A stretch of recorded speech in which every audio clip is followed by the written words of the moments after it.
Hey everybody, welcome to Squat Pod Sports. Today on the show, we're going to be talking about the NBA Finals. We are going into game 3 and 4, possibly 5. Who knows what's going on here. NFL mandatory training camp has started here. And with that, a bunch of training camp news and just some holdouts, retirements, and what have you. But we'll get all to that and more on the show.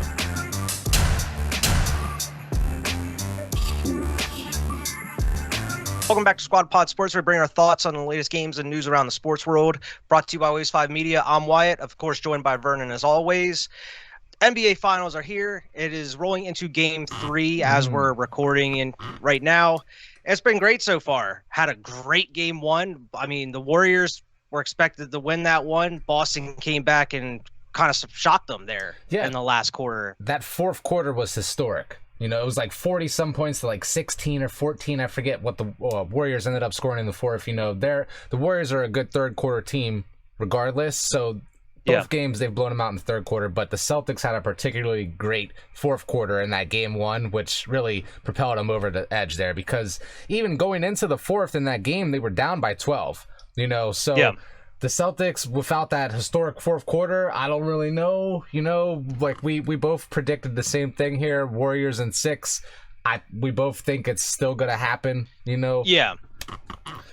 And, I mean, in that first game, you also had the Celtics were shooting great in that first game. Shooting lights out. Al Horford had like 20 points, I think. Mm-hmm. You can't expect Al Horford to get 20 points every game of this series. I think he was like 6 of 8 from 3 or something. Like he was just killing it. So that's something you're not going to be able to expect every single game. And we saw it with Game 2, you know. Marcus Smart had like 2 points Game 2, something like that. Yeah, Jason Tatum didn't do that well, I don't think. But yeah, the Warriors had complete control in that Game 2 here. Mm-hmm. So I mean, Boston's looking to go into Boston here and try to even out this series going forward. Yep. I don't know. I think they're going to get one of these wins at home. But man, I'm still sticking with Warriors in 6 here, like you mentioned. Right. I can definitely see. It's going to be, you know, one of them back and forth here. They're going to split it. Celtics win 1, Warriors win 1 in Boston here. Then they're going to go back, and the Warriors are going to go ahead and take 2. They're going to take that home game in San Fran and then come home and win the finals in Boston. Not home, but away there. They'll come back to Boston and win the finals in that Game 6 there. That's what I think is going to happen. So we'll see. But that's definitely the trajectory here. Yeah, I think that's going to happen as well. It's been a great matchup so far. The key to Game 2, it seemed, was what we mentioned last week: Draymond Green be a menace. I'm so glad you brought this up. I wanted to talk about this. He was this close to getting ejected. You know, like, so and not necessarily like he did anything extra to get ejected, but he already got 1 tech. So it was like just one more tech away from getting ejected and us hitting the over on our half game that Draymond gets ejected from the series. I fully still believe at least one of these games this series he's going to be ejected. Maybe not suspended, but ejected. And he was talking to everybody who was going to listen at that end, like in Game 2, man. He's really one of the biggest driving forces of this team. You know, like he is going to be a 4-time champion if they win this series. That's huge. Draymond is going to be down in the history books as one of the great, you know, what's he, a power forward? I believe that's what they have him as. It's a pretty impressive run, you know, to say the least. I feel like out of the 3 there, he's the one that doesn't really get the most credit, where he really does deserve it. He's not necessarily the scorer, but he's the That's what I was going to say. It doesn't reflect on the stat sheet what he does for that team. Like, he's just a menace on defense and just trying to get into people's heads as well. That's another just something that's in the game of basketball you can't put on a stat sheet. And it's huge. And it's effective. It's just throwing everybody off their game. Exactly. And he's going to continue to do it. He's going to, you know, I heard something about 5 minutes after that loss in Game 1, he was already on them, like about Game 2, about getting ready for it and the mentality and what they're going to do going forward and what they're going to do different. He's a leader. He is a huge leader in that locker room. He's always praising Steph, you know, Steph's always praising it. It's great. You know, they're a dynasty for a reason. And we're really seeing it come to fruition. No matter who's on that team, you have that core, and that core is going to lead you to the championship. So, and I mean, you see it on his podcast, and you see it just when he's on ESPN and stuff. His basketball knowledge and his IQ is off the charts. Like, he knows the game inside and out. Yeah. So even though you may look at his stat sheet and may not have a lot of points or rebounds or assists or whatever, he's still, in that game doing what he needs to do to help his team win. Right. On and off the court. And but did you see the stuff where he was kind of like unnecessarily took a shot at KD in his post conference? I did, and then KD he fired back at him. He's like, "You remember how you want to remember it, man." He can't help himself. He couldn't help himself but tweet back to that shit, bro. KD has been going after everybody in these past couple weeks. Like, he's been going after Stephen A. Smith. He's been going after Draymond, clapping back at him. It's great. I like Twitter, KD. He ain't got nothing to do but sit there and do whatever he's doing on Twitter, But hey, shout out to Draymond. Maybe we could potentially get Draymond on our show one day. That'd be awesome. Hey, that would be pretty cool. But yeah, he's just got to keep doing what he's been doing, man. I think that'll be a big part. Clay, he said he's going to go back and watch Game 6 Clay. Yep, Game 6 Clay, get them highlights in. He's going to really he was off big time, and that's what's crazy is they were able to have that convincing win in Game 2 without Clay being Clay. Yeah, he was off his game. And Curry didn't he had 29? He didn't break 30, I don't think, in Game 2. So you had still hit, and then Poole hitting crazy threes. Curry hitting crazy threes. This team is just built different, man, and it's easy when you have the three pieces to build around that you do. You can find the role players to fit their style of play. And Steve Kerr is a genius. He's a mastermind at this. And I know I give him a lot of shit about that being Mark Jackson's team. I talk about that shit all the time, but we're years away from that, years removed from that. This is Steve Kerr's team, realistically. I'm just making fun most of the time, but Steve Kerr's done a phenomenal job as well. Even though his record against the Celtics isn't necessarily the best, it doesn't matter. You got to win 4 games right now. Just win 4 games right now. That's all that matters. Yeah. And just a note about the finals here. Apparently, Steph Curry has hit 70 3-pointers in this postseason for 5th all-time in his career. For the 5th time. For the 5th time That's in his crazy. career. 70 3-pointers in a single postseason for the 5th time. Damn. The rest of the league has done this twice in NBA history, and both times were Klay Thompson. Right there, this team's changing the game. They're setting the precedent for the way basketball is going to be played for the next couple generations. Unfortunately, until they do anything drastic to change it, it's going to be the 3-point line. Yeah.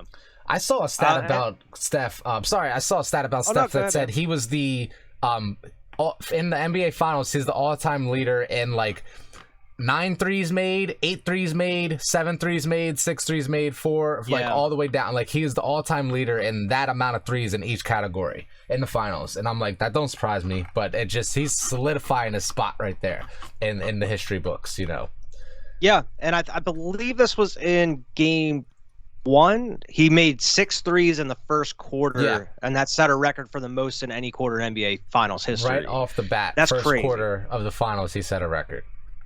Yeah, and he says Steph made 5+ threes in a quarter 3 times in his finals career. All other players in NBA history are combined to do it twice, and that was Ray Allen and Kenny Smith. Kenny, hey, it was Kenny. That's awesome. But hey, this dude's got 5 times. It's like when you hear about Drew Brees having all these 5,000-yard seasons and the rest of the league only had 3.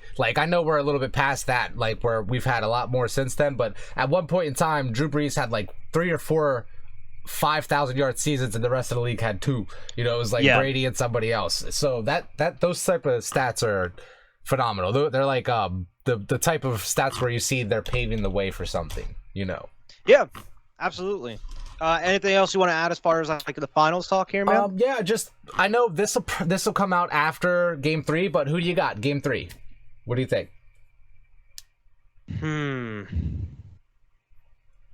This is a tough one. It depends on what Boston we see, really. Because I expect the Warriors to come in here, we're locked and loaded. First game in Boston here. First game in Boston. I don't believe it's the 80% that ESPN makes it out to be. Yeah. But I think Boston will take this one. Okay. Here. And then the Warriors are going to win the second one in Boston. I'm going to flip-flop. I'm going to just flip-flop there. I think the Warriors will win Game 3 here, and Boston will win Game 4, head into San Fran for Game 5 there. But this is the last one Boston's going to win. Yeah. One of these 2 games here, I don't think they win another one. Unless they magically win a Game 6 and force a game 7. That would be the only. With these refs, you never know, You man. never know, but they'd be, I don't know, they'd be wilding in each of these 2 games here. I think the Warriors take game 3. You think the Celtics take game 3. So we'll see what happens there. Yeah. Other NBA news here. Apparently, Nike founder Phil Knight and Dodgers co-owner Alan Smolinski have made an offer to buy the Portland Trail Blazers for $2 billion. And the current owner said, nah, we good. Yeah, I mean, maybe they're just happy doing what they're doing, you know? Like, they're not necessarily even looking to sell. Yeah, apparently they've been trying to buy the Trailblazers for a while now. Yeah, and they just like, no, stop bugging us. We're not for sale. What do you mean? Like, I told you. Stop making us offers. It's not going to change. Like, come on, man. I see you. You running this team in the ground. Just let me buy it. I can turn it around. It's like, shut up. We could do this. We know what we're doing. I got Dave Dolly. Here's the album. I got Dave. Oh, you've had Dave for like 10 years, and look where you at. Hey, that's wild, man. I didn't even know, because you don't hear anything about them being for sale, so I'm guessing they're not for sale. And this dude I don't believe they are. This group's just, they're just trying to buy the Trailblazers. Oh man, we could turn this franchise around. Like, nah, get out of here.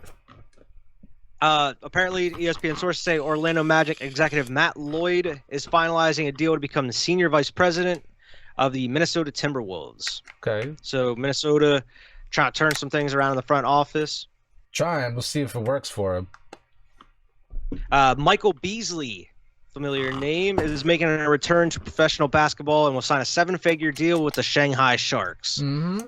That's pretty much the team that most of the big name players from over here go to whenever they go to overseas. I think Stephon Marbury. That's why you always see that on the memes. Mm-hmm. Just like, oh, Ben Simmons going to the Shanghai Sharks next year. Yeah, exactly.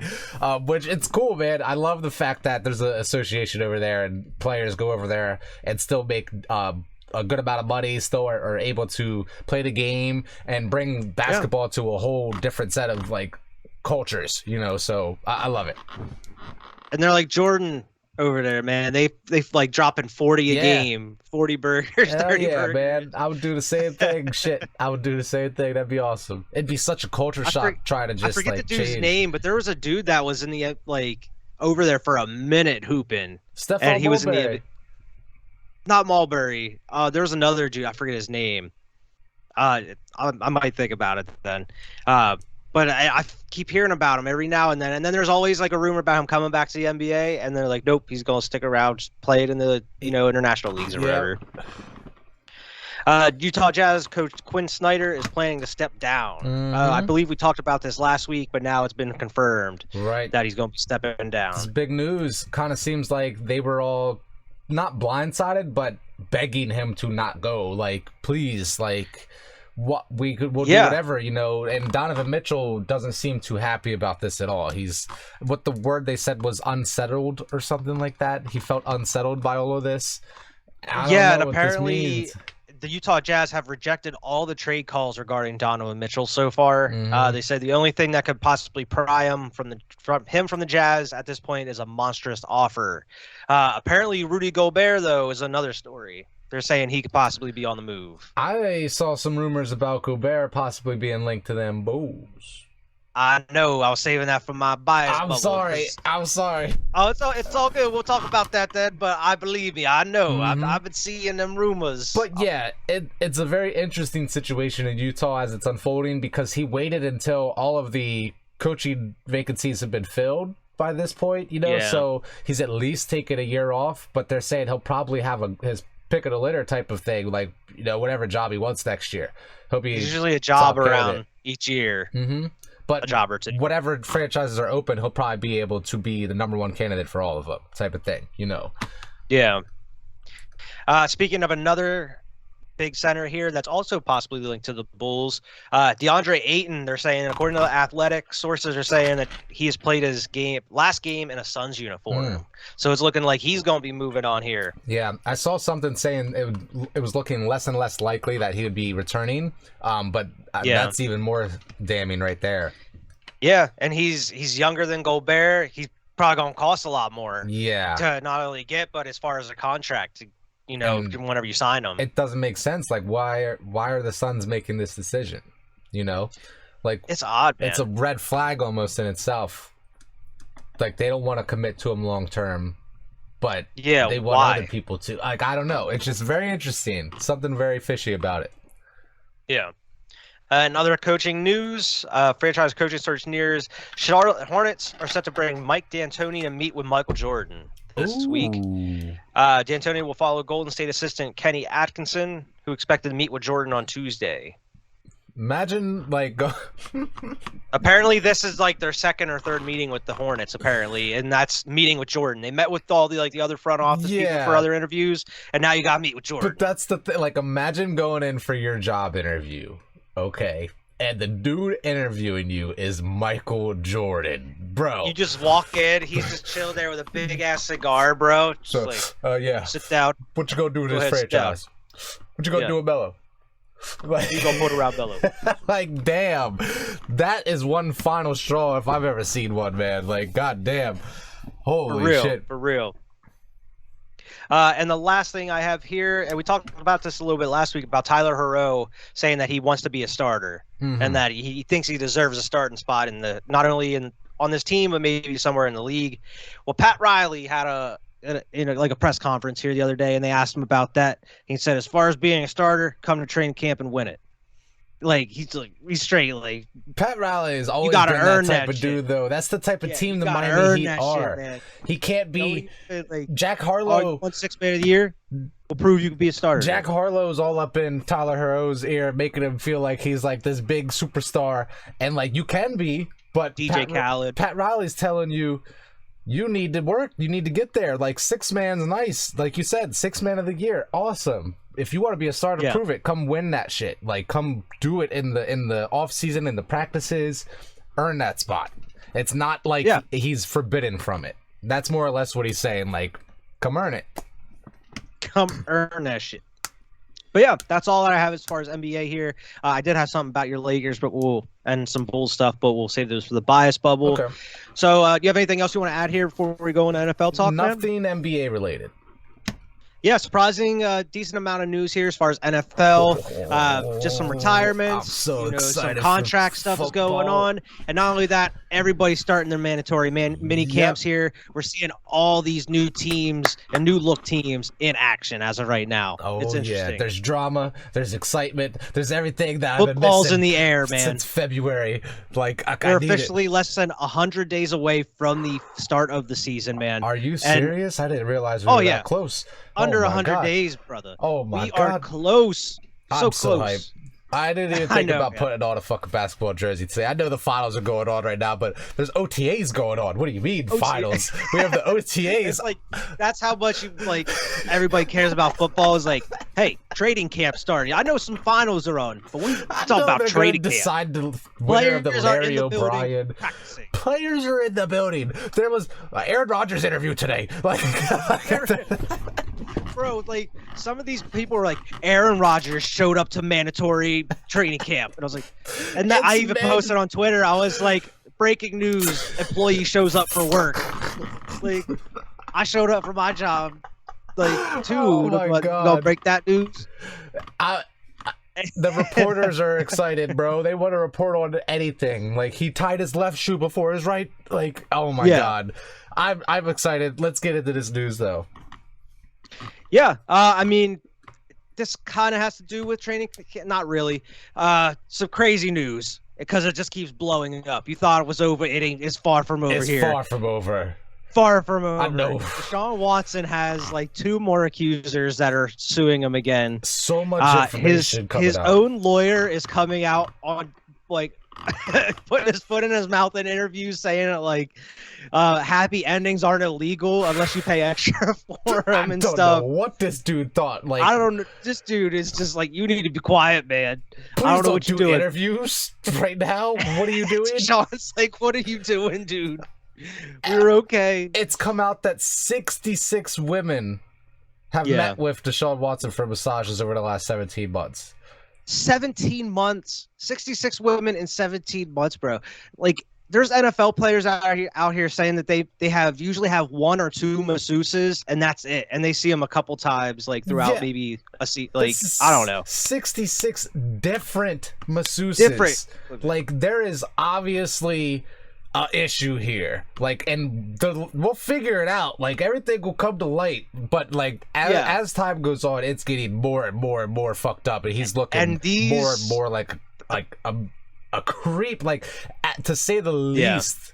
To say the least, you know, and like we're not going to claim we know anything about the law or what's going on as far as like the legal matters themselves, but apparently these new ones that they weren't affiliated with the case at all before. Like, these are brand new things they're hearing from just different situations. And there was a bombshell dropped by the New York Times today before we're recording this about the 66 women in 17 months. And not only that, but the Texans, the team or organization itself, gave him access to hotel rooms for massage appointments and provided him with non-disclosure agreements. So they were in on it too, it seemed.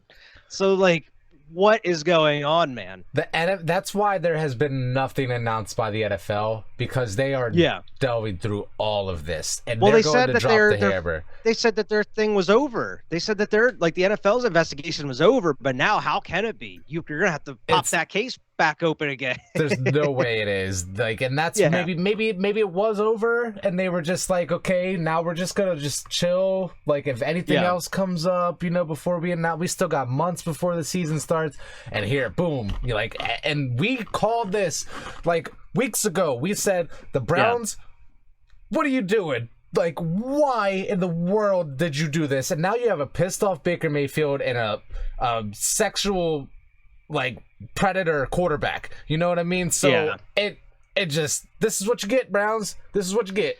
Dude's not. And what's crazy is there a lot of like the verified, like some of these like insiders and reporters, they're even like, this came out too. Apparently the Browns can legally void his contract that they just signed. So if it gets worse, bad enough, they can just terminate the deal. Well, shit. But at that point, you don't have Deshaun Watson. You already pissed off Baker Mayfield. He's not going to want to play for you again. So you're stuck with like your third string, whoever that is. You know, like. So is it Case Keenum still? Either way, but like, you already have. That's crazy if that happens, man. If this keeps blowing up and they're just like, all right, well, we made a mistake, obviously. Like, oh my gosh. And they're saying if they do keep him on a deal, they may get spent for a year or two. Who knows? Right. So what really is going to happen? I have no idea, but it's getting worse and worse and worse for him. And I think it's going to come back and bite the Texans in the ass. It's going to bite the Browns in the ass. Texans are sweating right now. Texans are like, New York Times report. Shit, I thought we were good. I thought we traded him. I thought that was it. I thought we were clear. Nope. And immediately when this shit started, like a year and a half ago, we were like, this is very, like, immediately as soon as like Deshaun Watson wanted like possibility of getting traded out of there, this happens. So it seemed like the Texans were the ones that were kind of in on it and leaked this from the start, and they're like, yeah, that'll ruin his trade value, such and such. Oh shit. And then we traded him. That'll be it. We good. We in the clear. They're Davis too dumb. Mills, whatever. They're too dumb to realize that they're fucking caught up in the shit. You know, they're like, shit, I forgot that we gave him those rooms. Like, the non-disclosure agreements and the rooms. But who knows, man? Who knows how it started, who it came from, what place, but it's going to bite them all in the ass. This is I don't think this is going to be over for another, like, maybe year or two. Yeah. Who knows? It might not be over by the start of the season here. You may not see this dude play in the NFL again. Period. Who knows?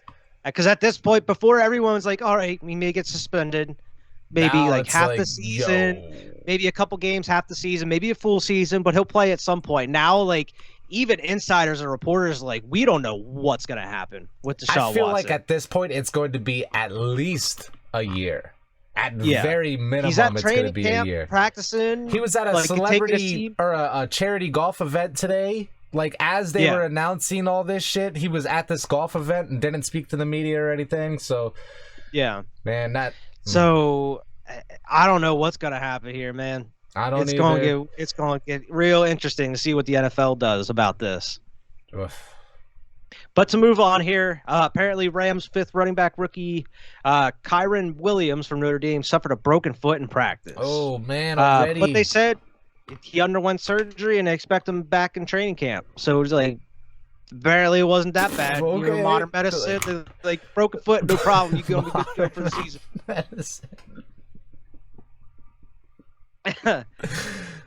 Shit. 49ers head coach Kyle Shanahan implied that defensive end D Ford will be released once he's able to pass a physical. So there's defensive end that'll be available out here. Okay. See what he's still got left in the tank. Yeah. Colts All-Pro linebacker Darius Leonard underwent back surgery, and he's likely to be sidelined into training camp, according to Frank Reich. Hey, man, this dude, as long as they can get him healthy, that's all that matters, because he's a game changer on that defense. He's a beast. They need him. They need him. Yeah. So do whatever you got to do. Give him as much rest as you got to. They get him back on the field there. Yeah, absolutely. He's instant game changer. Mm-hmm. Another star player, instant game changer, who's also a beast. Seahawks wide receiver DK Metcalf is not at mandatory minicamp, and apparently it's due to contract talks. Yeah. He's holding out as of right now. Because he was showing up to the voluntary shit. And then as soon as the mandatory comes around, you're an obvious no-show. And they said that it's unexcused. So this is purely a move about the contract. No, I'm not coming. I'm not coming. Who's my QB? Where's my contract? Who's my quarterback? Who's my quarterback? I don't know. You know? Where's Cap? Like, it's just like... Where's Cap? Yeah, so DK, you know, he's going to play. This is just a holdout. You know, we've been here before. But what's going to happen first? Is he going to show up first? Are they going to try to get into a new deal first? Like, I don't know. But yeah. It doesn't look like he's getting traded like it was thought, like before the draft or anything. He ain't going nowhere. It looks like he's going to be a Seahawk. Yeah. Rams apparently gave defensive tackle Aaron Donald a 2-year, $60 million extension. Apparently, and it wasn't really an extension more of like a rework of his current deal. Of his current contract. Yeah. So a restructure. Yeah, like where he got a like a $20 million raise. Pretty much, and like his third year, if he comes back, it's fully guaranteed like $30 million, which is ridiculous. $95 million for the third year, yeah. But apparently he's the first non-QB to eclipse 30 mil per year, and it gives him 40 mil raise over the last 3 years. Yep. So this dude, and that's one question I wanted to ask you: do you think he plays the entire contract? I mean, he has talked about, you know, he said he thinks that he's done everything in the game. Yeah. So right now, he's one of the best defensive players of all time. If he quit now. We're at the point now where I feel like all these contracts that are been given out, I don't think any of them are going to be completed at this point, because they're putting so many voidable years into these deals now. Yeah, and that's a part of why the Rams built this damn squad, and why everybody's like the salary cap is a damn lie, because the Rams are just using all these voidable years and trading, like getting rid of all these picks, signing everybody they can, and that's just the way that the NFL is going at this point. Yeah, until they change it, that's going to be something they need to do in like a CBA, you know. But that's still years. Like these GMs have always been doing this for years and years. You know, maybe throwing in a year, or it's mostly been based off of incentives, it seems, for all this extra money. But now, just for the salary cap sake, these past couple of years, these GMs have really been taking advantage of just adding these extra years to stretch this money out, so they can fit all these nice pieces onto a team, and they can pay to keep these dope players that they have. Right. And it's worked for the Rams. You know, it worked for the Bucks. The Bucks didn't necessarily do as crazy as the Rams, but the Bucks put a bunch of money into that team and ended up winning it all. So that's what it's gonna take to go forward here, you know. Yeah. Another holdout, apparently, Cowboys tight end Dalton Schultz. He informed the team that he's not going to be attending OTAs and mandatory camp. He already signed his franchise tag, but he says he wants a new deal. But you already signed the tag. That sounds like some Cowboy shit, man. I'm so tired of these goddamn Cowboys and all their fucking drama. He already signed his franchise tender, locking in a $10 million salary for 2022 if there's no deal by July 15th. So I guess he has till July 15th where they can give him a new deal. Yeah. Yeah, and then he gets that franchise tag. So, but he's still holding out. $10 million or whatever. So like it don't. But yeah, you're still holding out. where the Cowboys are like, we got you regardless, man. Yeah, so what's their what fucking... are you holding out for? Yeah, you don't have any leverage right here, man. They should straight up just fine his ass. Like, we're gonna just take more money from you. Want money from us? We're gonna take more money. You're not showing up to work. What the fuck are you doing? Like, oh my god. You see the signature? You did this like a month or two ago. You signed the franchise tag. The Cowboys, for once, aren't the ones in the wrong, I guess. Here, they're just like, what do you mean? You already... All right, whatever, whatever. Don't show up then. This dude should not be listening to his agent, or else his agent shouldn't be letting this dude just speak for himself or whatever at this point. Apparently, Walmart heir Rob Walton is buying the Denver Broncos for a winning bid of $4.5 billion. The Walmart Broncos, baby. Here we go. The Walmart Broncos. They're going to change Walmart Stadium. They're going to change those colors. It's going to be the Walmart Superstore Stadium. Blue and gray and white or whatever. It's going to be blue and yellow. Those are the new colors. Blue and yellow. It's going to look awesome. I can't wait to see Russell Wilson with that Walmart patch. It's going to be a little, on the other side, it's going to be a little smiley face. You know what I mean? Like, it's going to be perfect. They're going to put that Walmart, like, sun logo, like, around the Bronco, like the yellow slashes. How many years until they're not even the Broncos anymore? They're just going to be the Walmarts. And the Denver Walmarts. The Denver Walmarts. But where you can go to the game and also get your grocery shopping done, buy some diapers, get a gun, buy some sports equipment. Like, you can get anything you can at the stadium. Anything you want at the stadium. Don't worry about it. Yeah, it's a Walmart built into the stadium. All jokes aside, it's a good thing. It's going to be able to... That dude's kind of like got endless pockets, so whatever the Broncos need, he'll be able to provide. So it's a good thing for the Broncos going forward. I don't know, Mile High, I don't know the age of that stadium, but maybe he ends up getting them a new stadium here soon. Who knows? It seems like all these teams in the NFL here every couple years they're building new stadiums, either updating or building new stadiums. Yeah, like we mentioned, like the Bears are looking to build a new stadium. I don't think the Packers are leaving theirs anytime soon just because of legacy. Yeah, but I mean, wouldn't really. The legacy of the Bear Stadium is that goes way back though too, and they're going to end up replacing that. But I could see that happening. I mean, the Eagles built the Link. I mean, it was a while ago, but not that long ago. Right. Same with Gillette. Like Gillette was in like 90 something when it opened. It's not like super old or anything, but it's an aging stadium by this point. Washington's looking to build a stadium and everything. Yeah, smallest stadium. But apparently this is the most expensive sale in any sports franchise in history. Yeah, and we know there are other teams that are valued at more. Like the Cowboys, I think, are at like $6 billion is what their estimated value is. And if that's what the estimated value is, Jerry Jones wouldn't sell for less than like 10. Like it'd be ridiculous. Yeah, it was a couple weeks ago now. Jerry Jones, they asked him about. He's like, "I'm never gonna sell this team. I'm never gonna do it. You gonna have to pry it from my cold dead hands." So what, like 5 years, 4 years, Jerry? Like, what's? You can't have that much time left, man. What's the timetable on this one, Jerry? Oh my God, bro.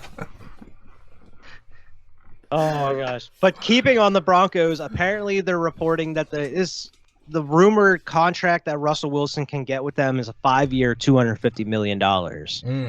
Okay, so $250 million over. That's the estimated deal that if Russ gets one with the Broncos, it's going to come out too. And I don't see why not. I would see him being there for probably the rest of his career. Honestly. Yeah.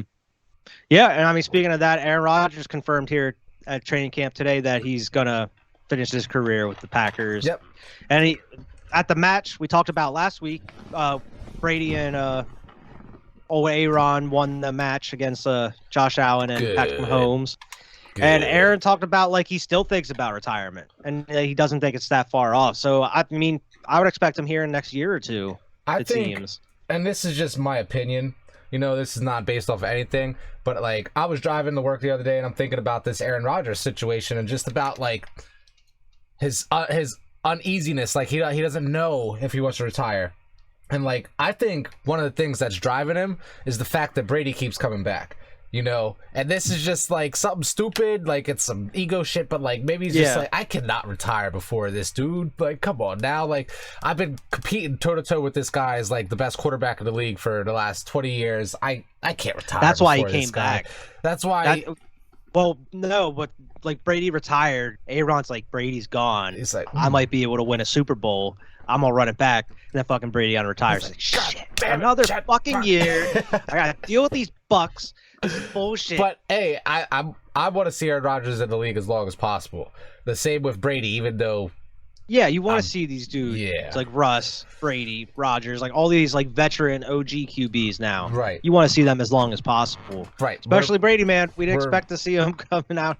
Like, retire and then come out of retirement. We're losing the quarterbacks of our childhood, man. Eli's gone. Phillip Rivers is gone. Ben Roethlisberger is gone. Roethlisberger, Drew Brees is gone. Like we're losing them. I mean, that was a while ago now, but that's quarterbacks of our childhood gone. The only ones that are left are fucking Tom Brady and Aaron Rodgers. Yeah, really. And I feel like we're forgetting one still, aren't we? Probably. Maybe not. Maybe not. Yeah. Probably just some old head like backups and stuff, like Joe Flacco. Yeah, but still, like players like that we grew up watching that just they're long and gone by now. Yeah, and I mean we're not gonna get a better segue than that, man. I mean Frank Gore officially signed a one-day contract with the 49ers. He's retired. And then you got old boy Ryan Fitzpatrick. He decided he's gonna call it quits. Old journeyman Fitzmagic. After what, 14 years? 17 years. 17 years in the league. Ryan 17 Fitzpatrick. Years. All I could think about when I think about him is that picture of him in Deshaun Jackson's clothes, man, where he's with the chains, just the aviators. That was like with the shirt open. Epitome of Ryan Fitzpatrick, you know, like. I don't want him for a whole season, but this is a cool dude right here. I would love to have him on the team. Half the season, like 6 games, he's gonna ball out for you. He's gonna do as best as he can for you until he can't. Until he just can't anymore. Until he cannot do it. Yeah. But hey, congratulations on an amazing career. Like I know his record isn't that great, and we're really hyping him up. Probably more of the legend than the player. There's probably been players that have had much better careers, but Ryan Fitzpatrick overall. I love everything that comes about it. The story, like all them different jerseys, like you know the picture I think with his daughter with all her friends, and they had like every one of his jerseys on, and it was like just a ton of different teams. It really shows you. I do remember that. Yeah, how far he's been all over the league, and he's got a huge imprint here. You know. Yeah, and apparently he's working with the Bills to sign like a one-day deal to retire a Bill because he thought that was like when he played for them, that was where he felt most at home, I guess. He felt like he loved the energy in the organization that much. He would like to retire a Bill, which is pretty cool. Awesome. And I don't know if you saw, but he was at one of the playoff games for the Bills this past year. Did you see that? He was in the the stands with the fans. No, I didn't see that. I was surprised you didn't see that. You have to look it up. But yeah, there was that. It was cold as shit. I forget where it was. It must have been Buffalo or something. It was in a playoff game this past year. And there's a video. I think it was like a fan post of it. He has his shirt off and he has like a beanie on and he's swinging it around and he's like holding a beer and he's like screaming with fans and stuff. Like everybody's like partying with Fitzmagic in the stands. It's awesome. Awesome, man. That's so awesome. I gotta look that up. Yeah. But sticking on the Bills here, they announced they signed veteran wide receiver Tavon Austin to a one-year contract. Okay, kind of try to help out Josh Allen a little bit there. I don't know how much that guy's got left in the tank. Depth on the receiver. Yeah, we'll see if he ends up making the roster. Yeah. 49ers center Alex Mack is retiring from NFL after 13 seasons. First-round pick for the Browns in 2009. He spent 7 years in Cleveland, 5 in Atlanta, and his final year in San Fran, and he was a 7-time Pro Bowler. Congratulations on a 13-year long career, man. That's a big position to lose, right before a season, man. As center, a young quarterback. Yeah, but at least it was only a 1 year, so it's not like an established center or anything like that. Yeah, that's true.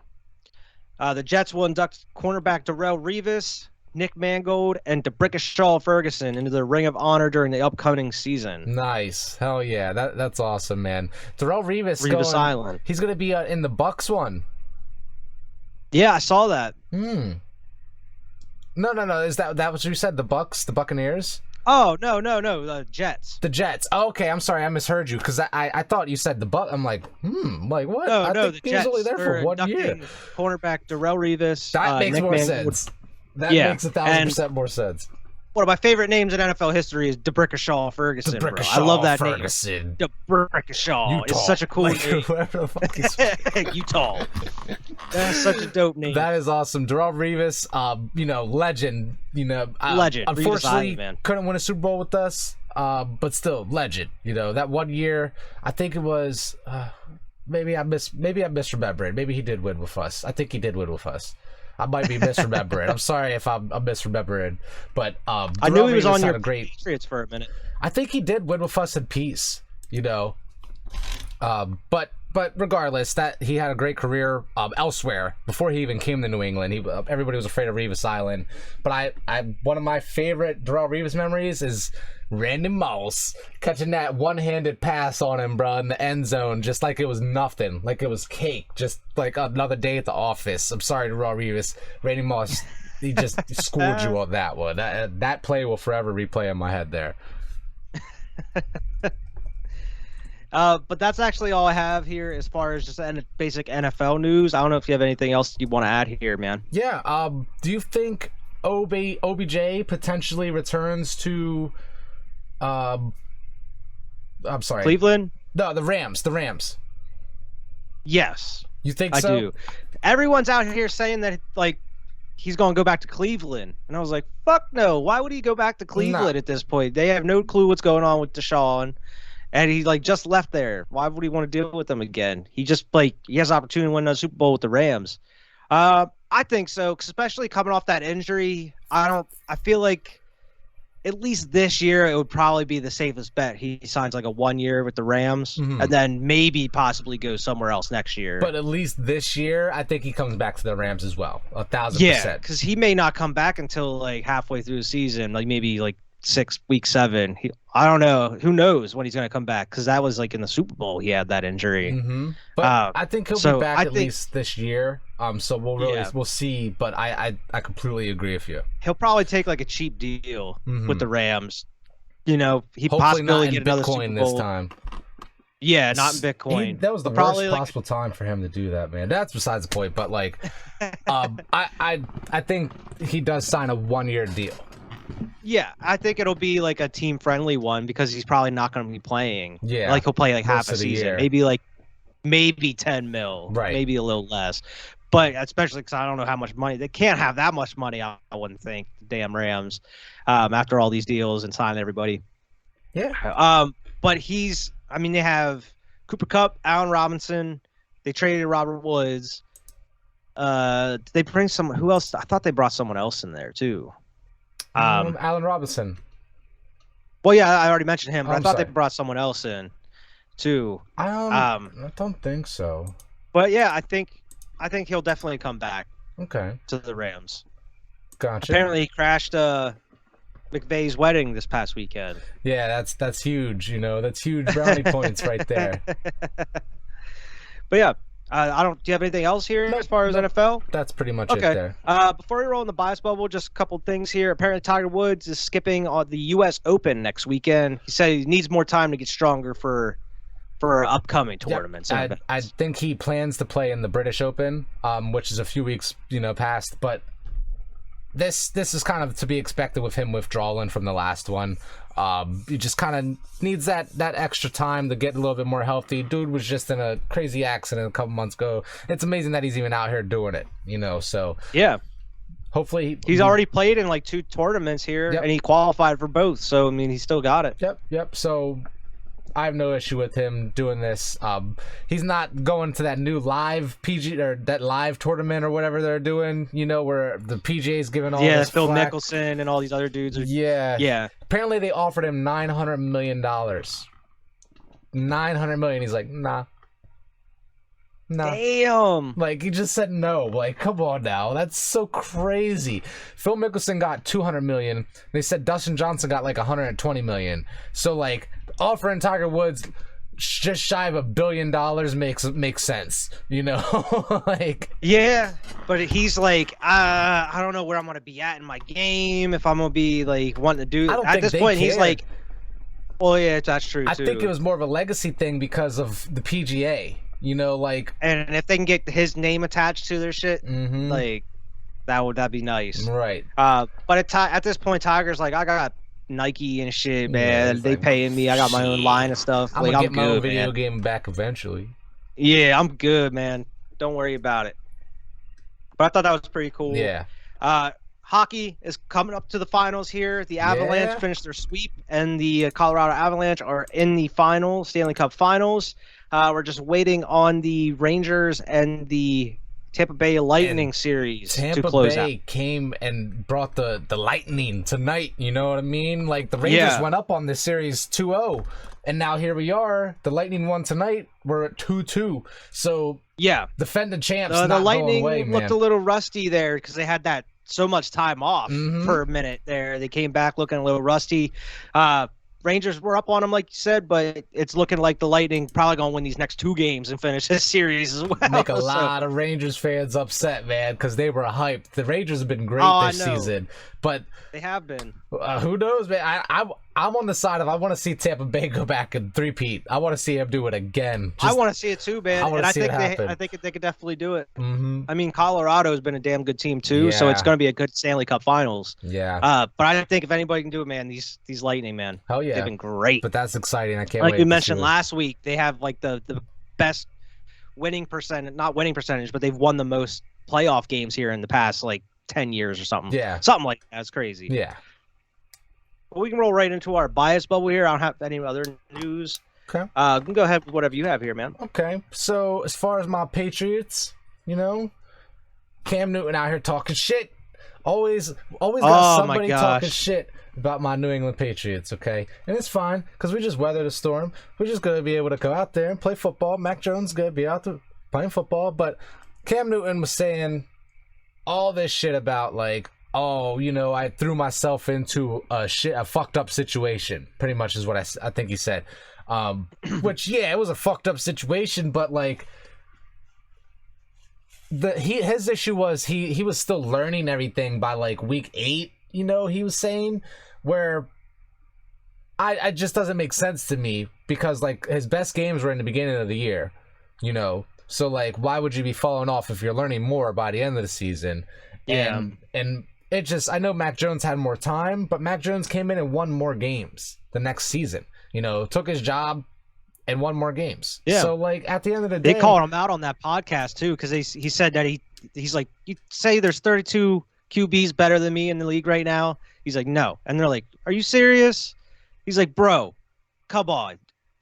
You think you better than all 32 starting quarterbacks right now? He's like, I've seen you these past couple years, Cam, and they being brutally honest. They're like, bro, you got to come to terms. Like, you're not that dude. You're not that guy anymore. Hey, exactly. Someone's got to tell him. I respect, like, the confidence he has, but, bro, you really get to – there comes a time you got to look yourself in the mirror, look at yourself, and be like, all right, I'm not that dude anymore. I can't be that dude. You're not going to be a starter. Got to thrive somewhere else, you know? Yeah, you're going to have to fill in as a backup somewhere. Exactly. But, yeah, of course, everybody talks shit, you know? But Bill Belichick was saying very cryptic shit, as always, in his press conference, okay? Pretty much the plan is to streamline the offense. Whatever the fuck that means, okay? I saw some troubling reports out of you Patriots here this week about your offense. Yeah, troubling because it doesn't make sense. Troubling because none of it is clarified. You know, that's why it's so troubling. I don't understand what his plan is. I don't think he wants anybody to understand, but he's being super vague about everything involving the offense. All he was saying is that we're going to streamline it, kind of the way we did to the defense a couple years ago. You know, what does that mean? I don't know. I saw like reports saying like Patricia's going to be your offensive coordinator. Like that didn't go well at all, man. In Detroit, he had Matt Stafford, and look, Matt Stafford left him and won a Super Bowl. Oh God. I do not want Patricia to be the offensive coordinator, but I'm gonna just trust Bill. That's all I gotta do every year is trust Bill. All you can do, That's man. all I can do. But speaking of Mac Jones, apparently players have been raving about his leadership in year 2. They're saying that he's gone to another level as far as his role in the leadership role there. And Kendrick Bourne was saying great things about him. Even Devontae Parker was saying great things about him. And it's really awesome to see him kind of evolve as a leader and get more confident in his role. So I'm excited for year 2 Mac Jones. And then Brady, this motherfucker. Apparently, so back when Brady retired, a couple days after Brady retired, Fournette came up and had a visit with the Patriots as a free agent. Okay? Yeah, we reported on that. And Brady apparently called him and like, what the hell is your ass doing up there? While he was retired. Next thing you know, Leonard Fournette signing a 3-year deal with the Bucks. Coming back to them Bucks. So Tom Brady, you fucking New England still? It's just ridiculous, man. I'm kind of irritated. I know another report is the Patriots would welcome back Dante Hightower with open arms. They would love to have him back. He's still an unsigned free agent right now. Don't know if he's even going to play football in his 11th year. But the Patriots would love to have him back. I would love to have him back, man. We need some Dante Hightower in that defense there. Is he linebacker? Yeah. Okay. That's what I thought. And then the last thing I had here, Romeo Crennel. I think of Crennel. I forget how to pronounce his last name. But he's been around the league forever now. He's been coaching for the last 50 years. He ended up winning 3 Super Bowls with the Patriots as an assistant. But he announced his retirement after 50 years in the league, man. So congratulations to him on a long coaching career. It's just awesome, man. 50 years around the league, whether you're a head coach or not, that's pretty incredible. That's amazing. Yeah. And then as far as my Lakers, I only had 2 things here. Darwin Ham was introduced. Okay, I know we reported on him last week there, but he actually going ham. I'm excited for Ham because he seems like he is over the moon excited for this opportunity. Okay, and his enthusiasm has got me hyped. It's got me. It's like Westbrook is one of the best players that ever played this game. Like he's been talking. He's been talking. All this stuff's got me. I saw that hyped. quote and I was. He's got me super hype about this year. I know you want to pander to LA, but that's not the way to do it. He's like, I had multiple long conversations with Westbrook. That'd be funny if he called him Westbrook on accident. Westbrook. I had multiple conversations with Westbrook. Street clothes. Anthony Davis. I'm sorry. He said that him and Westbrook have talked about sacrifices as one of the biggest things. So I'm really hoping that it goes well next year. So they asked Russ about playing from the bench or something, and he laughed at him or something. I saw that a report about. So I don't know what these sacrifices they were talking about. I don't know. I just pray for playoffs at least. LeBron's like, I'll sacrifice anybody on his team. Yeah, sacrifice. Sacrifice number 2 through 15. Who you want? I don't care. AD, go. Street clothes, get him out of here. Get him out of here. And my last thing I had here was LeBron keeps talking about how he wants to play with them Warriors, man. In another interview, which the full one has been released. I like the Warriors, but don't make me fucking hate the Warriors if LeBron goes there. He's saying that he would love to go to the Warriors and have a pissing match with Draymond, and that he loves to be cussed out. He's like, I love being cussed out. So he feels like he would love just that environment of Draymond, and he wants to be around Steph, the greatest shooter of all time. This dude is gonna leave the Lakers and go to the Warriors. It's gonna happen. And win 3 chips straight. It's gonna happen. They're gonna elongate his career. He's gonna be like Vince Carter, where he's gonna retire 5 years past when he should have retired, just because he's taking a whole different role. He's not gonna have to be LeBron anymore. Yeah, he can be that role, not a role player, but he could take a lot of pressure off of himself. I do not want to see him go to the Warriors. Please do not. Oh, hell no. I think 90% of the NBA fan base does not want to see LeBron go to the Warriors. That 10% is the Warriors fans, Like, that's pretty much nobody wants to see KD go to the Warriors. You saw what happened there. 2 chips. 2 finals MVPs, and he pieced. LeBron come do the same thing, but he's not going to get them finals MVPs, but he's going to come, collect a couple chips, get out of there. By the end, when it's all said and done, Steph Curry going to have like 8 rings, bro. It's going to be ridiculous. Yeah. It's going to be ridiculous. Yeah. This dude is Steph going to be like a top 4 player ever pretty much by the end of this. That's what I mean. Like, if he keeps going, he still has I'd say 10 years left, dude. Like, maybe not this level of Steph Curry, but in the NBA. Playing. Mm-hmm. Maybe not that much, but maybe like 7-8 years of basketball left in him. But that's all I had in my bias bubble. I just don't want to see LeBron go. Okay. I actually did have one more thing for your Lakers here. Apparently you guys signed 4-time NBA All-Star Rasheed Wallace as the assistant coach. Hell yeah. That's great to fucking hear. Because I think about Rasheed Wallace, I think about all the, like, fights, like not fights like Malice in the Palace. LeBron gonna be out here fighting. He's like, LeBron, that's what you're missing. You got to fight some motherfucker. I don't think like that. Like, you gotta be more aggressive, Bron. That's Ben Wallace, I think.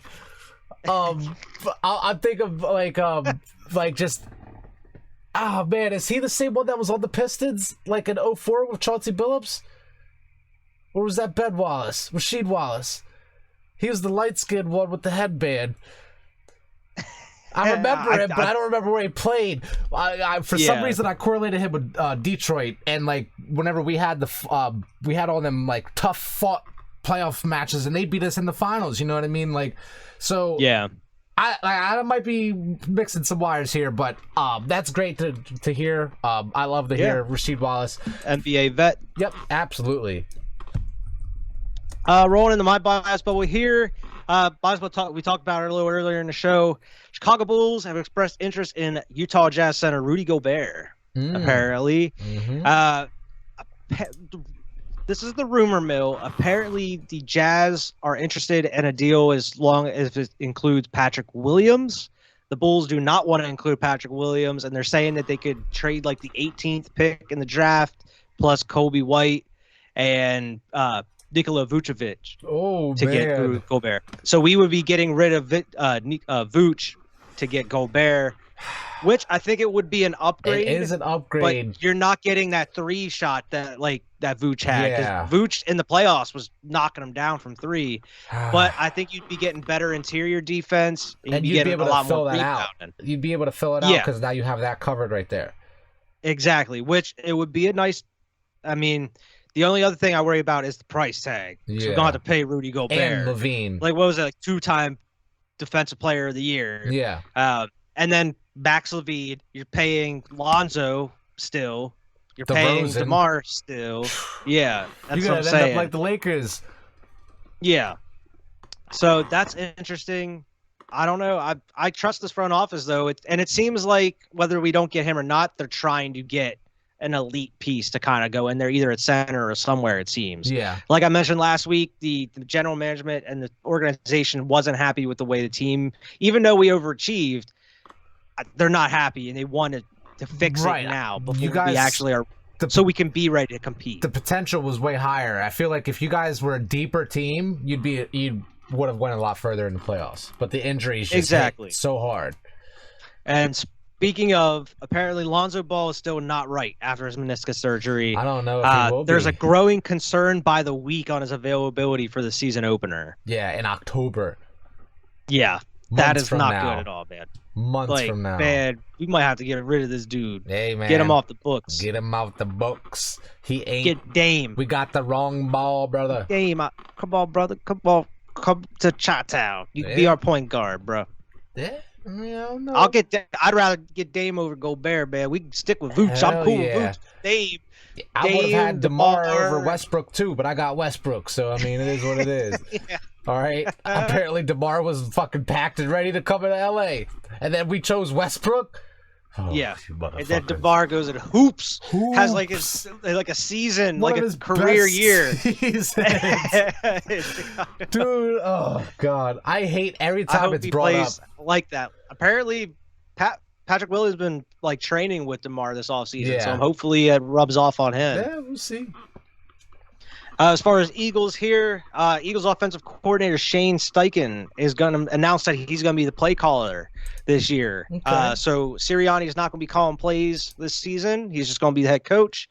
Apparently, Sirianni, I didn't know this. Apparently, it skipped my radar last year, but apparently Shane Steichen, the offensive coordinator, he took over halfway through the season last year when things kind of got right through the rest of the season. So hopefully, go right into this season, him play calling, that'll kind of, transfer pretty well into the season. Continue the momentum you have. Yeah. Let Sirianni focus on what he needs to focus on. He's not calling plays and shit. Because I hated that about Doug, man. And I even complained about it in the beginning there of Sirianni. I hated, like, the head coach calling plays. Yeah. Like, you got enough shit to worry about. You have an offensive coordinator. That's what they should be doing, man. Right. Let them do or that at shit. least have an offensive play caller. If At it's least not have the somebody coordinator doing that. Yeah, exactly. Exactly. Because then you have someone else you can blame it on, too. Yeah, exactly. Every week I was like, fucking Doug, you stupid motherfucker. Like, Doug Peterson. You don't know what you're doing. God. Stop trying to You play don't know what you're bad. doing. And I remember being like, we need someone else calling plays. Like, this is ridiculous. This dude calling sweeps and, like, screens every other play. You don't know bullshit. what the fuck he's doing. But apparently Sirianni says that he already sees a huge difference in Hurts during training camp and OTAs. He thinks his release and everything's a lot crisper. His accuracy is better. His reads are better, which, it's an encouraging sign. Oh, yeah. And that's all you can hope for, just development with your QB. And Devontae Smith apparently had his softball tournament here in Allentown this past weekend, which, man, if I would have seen tickets were available, I would have went to that. Apparently, it was like the Eagles squad, which was Devontae's team, played like Micah Parsons from the Cowboys and like a bunch of like other guests that they brought in to be on the other team. That's dope. And I hope this was an omen, a sign to come. But man, Jalen Hurts hit the walk-off home run to win the game for Devontae Smith's team. And I'm like, bro, that is like the perfect omen, bro. Yes. Jalen Hurts comes in and cracks a game-winning home run, bro, to win it. And then A.J. Brown, like after they won the game, he got on the mic and said, Micah Parsons, I hope you remember this because this is just going to be normal going forward. Oh, my God. And he's already talking the shit like before the season, man. Like, oh, man, it seems like the camaraderie and like just the general, just the feel within the organization, man. They're having so much fun, and I cannot wait, and I hope it translates onto the football field itself. Hell yeah. That's awesome, man. And I would love to go to one of those. Like, if you get tickets for it next year, let me know. I'm coming. Yeah, because it says apparently they go out and sign a bunch of shit for people too, Yeah. and it's not like just the Eagles. They invite, like I said, like Mike Parsons. They had a bunch of other, I think, because it was Devontae Smith. He invited a bunch of people that he played with in Alabama too. So I think like the corner from Denver was there. I forget his name. Man, Mac Jones should have showed up. Was it Surtain? Tua should have showed up. I don't remember. Patrick Surtain. Yeah, there was a couple other like Alabama teammates that he played with that were there Waddle playing, there? and just other special guests as well. But they had like Jason Kelsey was there, slamming beers and shit. Mhm. Hurts was there. Goddard, Avonte Maddox, Darius Slay, bunch of those guys were there. Dope. It's pretty cool, and they were out there like painting buildings and stuff, and putting up like a playground at this like a kindergarten or something the other week, was pretty cool. Like Jeffrey Lurie was out there, Jalen Hurts and AJ Brown. Mm-hmm. It's pretty cool to see. But that's really all that I got this week. Not too much out of Eagles camp. Just some basic video. I haven't really seen a lot of news that we didn't already know. Yeah, like just kind of just gearing up, starting the season here. Yeah. But we can go right into the last segment of the show here, the crazy sports stat fact of the podcast. I got to pull that up here. This actually has to do with the NBA Finals. Perfect. On this date that we're recording, in 1998, the Bulls put the clamps on the Jazz. In June 7th, 1998, the Bulls set the record for the fewest points allowed in a playoff game, holding the Jazz to only 54 points in a blowout win. God. Imagine won 96 to 54. 54 points total in an NBA playoff game. That's ridiculous. And that was game 3. You knew it was over at that point. Yeah, fewest points allowed in playoff game history at that Man. point. I don't know if it's been broken since That's at all. I'm crazy. sure. I don't know if I've seen. I don't think I've ever seen a playoff game where the one team's only scored 50-some points. That's ridiculous. Just 54. Yeah, especially in today's day Maybe and by age. half. Yeah. Damn. Yeah. If you don't have 54 by the half, it's not that good. You know what I mean? You're like, what do you mean you don't got 54 points yet? Like, it's halftime. Like, I've seen motherfuckers put up 70, 80 and a half. Shit's wild. But, man, that's wild. Of course, it has something to do with Michael Jordan there. The GOAT. The GOAT. But yeah, that's the show for this week. Make sure to like, share, and subscribe here. If you're watching this on the Waves 5 channel, make sure to go subscribe to the actual Squad Pod Sports YouTube channel. We're going to be uploading all of our content there going forward as well. Just pretty much one central hub, mainly for just the sports content. And if you're watching this on the Squad Pod Sports channel, hop on over to the Waves 5 channel, subscribe, and check out all the content there as well. We got a ton of stuff for you. And make sure to go to Twitter and follow us at Squad Pod Sports as well. And we'll see everybody next week. Peace.